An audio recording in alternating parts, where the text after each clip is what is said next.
Hello friends, आज हम लोग एक नया प्रोडक्ट लेके आए हैं।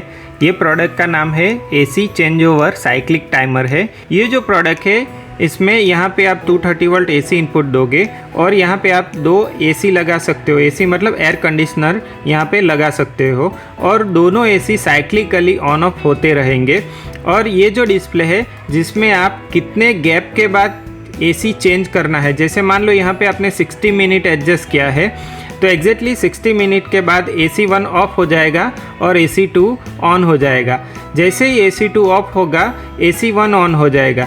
ऐसे मतलब आप साइक्लिकली दो एसी इसमें चला सकते हो।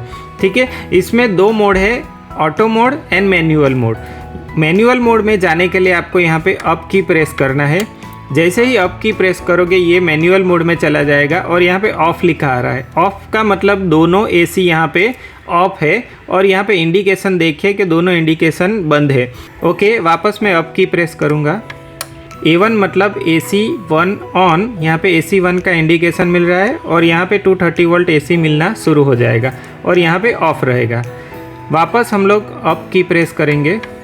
जैसे ही अप की प्रेस किया तो AC1 ऑफ हो गया, AC2 ऑन हो गया। यहाँ पे 230 वोल्ट AC मिलना शुरू हो जाएगा, यहाँ पे 230 वोल्ट AC बंद हो जाएगा। इसके बाद वापस अप की प्रेस करेंगे, ऑटो मोड में चला जाएगा और यहाँ पे आपको टाइम का इंडिकेशन मिल जाएगा।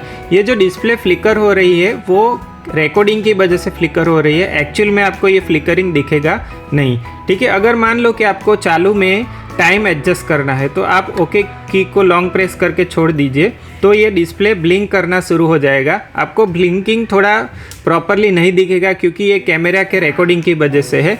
आप अप या डाउन की से आप टाइम एडजस्ट कर लीजिए।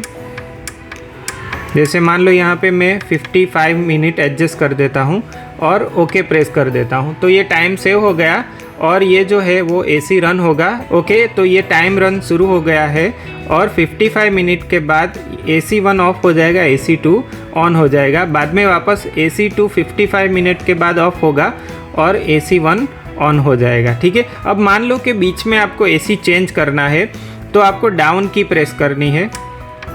जैसे ही डाउन की प्रेस करोगे तो AC1 ऑफ हो जाएगा, AC2 ऑन हो जाएगा और टाइम जो है वो एज इट इज़ काउंटिंग में चालू रहेगा। वापस मान लो AC2 से आपको AC1 पे जाना है ऑटो मोड में तो आप डाउन की वापस प्रेस कीजिए तो ये AC2 ऑफ हो गया और AC1 ऑन हो गया। ओके, तो दोस्तों ये जो प्रोडक्ट है बहुत ही यूज़फुल है। जैसे मान लो कि आपके पास कोई ऐसा रूम है एयर कंडीशनिंग के लिए जिसमें आपने दो एसी लगा के रखे हैं तो आपको साइक्लिकली दोनों एसी ऑन ऑफ करना है। जैसे मान लो कि 4 घंटे एक एसी चलाना है और 4 घंटे के बाद दूसरा एसी चलाना है तो वो एप्लीकेशन में आप ये जो है टाइमर को यूज़ कर सकते हो। ओके दोस्तों, अगर आपको हमारे प्रोडक्ट्स अच्छे लगते हैं तो हमारे चैनल को सब्सक्राइब कीजिए, लाइक कीजिए और शेयर करना मत भूलिए। Thank you for watching this video.